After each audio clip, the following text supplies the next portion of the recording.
All right, hey everybody, we're here back over in Building B in front of the trailer, and we're going to talk about a really super exciting topic right now, radiator overflow tanks. I know everybody calm down, don't get too excited about it.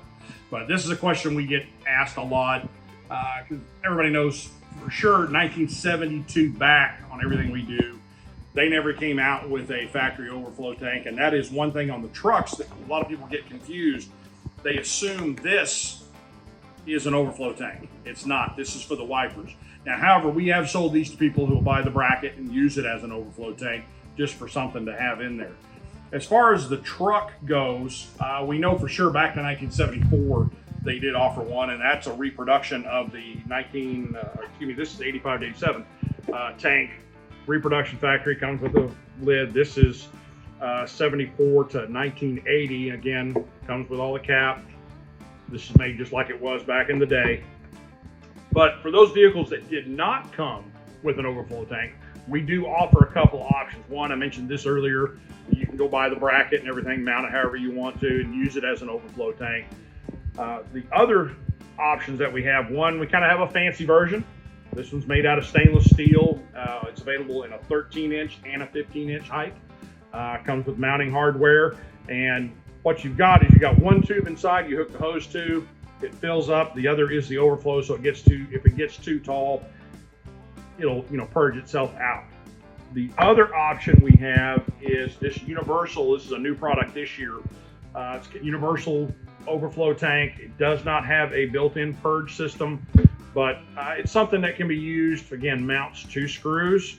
Does have a nice little kind of factory style looking GM cap. Plastic, holds I'm going to say approximately about 2 quarts. It does have a marking line for hot, cold, and kind of where it should be. But it does come with some clear hose, comes with some mounting hardware too. This is a under $10 item that we sell on the website. But just gives you some options on what you can use. Now again, factory stuff, you get past 74 in the truck. They all came factory with something there. Camaros again was 74, Chevelle, Malibu, El Camino that we do 72 back, never had anything factory. The Impalas never did. Of course, Tri-5s didn't as well. But it gives you some options. You see the factory style that we do offer. Then this is kind of a, hey, make it work kind of product. And then again, some actual meant for overflow. Fancy version, stainless steel, and then also the universal kit that we sell. Gives you some options of what you can do for overflow, especially if you're going to be traveling on long distances. Let's say you want to take your 60 Impala and you want to take it on a Route 66 cruise. That's a good option right there for you. The big thing is making sure you get the proper radiator cap. So most of like your downflow radiators, this is 5, 6, 7, 58, I think up through 64 on the big car.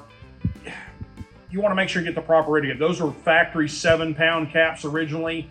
Most of your closed loop systems, in other words, that's going to be with an overflow tank, they usually had a 13 to a 15-pound cap. So keep that in mind. That's on a cross-flow style radiator, which you saw come out in the late 60s. So keep that in mind. When you're adding this, you are going to have to up that poundage on the cap a little bit. Just make sure that you do it safe, because if you take like an open loop system and you put a 15-pound cap on that thing, you're probably going to blow the tanks off of it, and then you're buying another radiator. So just keep that in mind. Again, material on radiator comes into play there as well. So if you've got an aluminum, make sure you go back to the manufacturer, check their specifications on what they're going to use for an open or a closed loop system.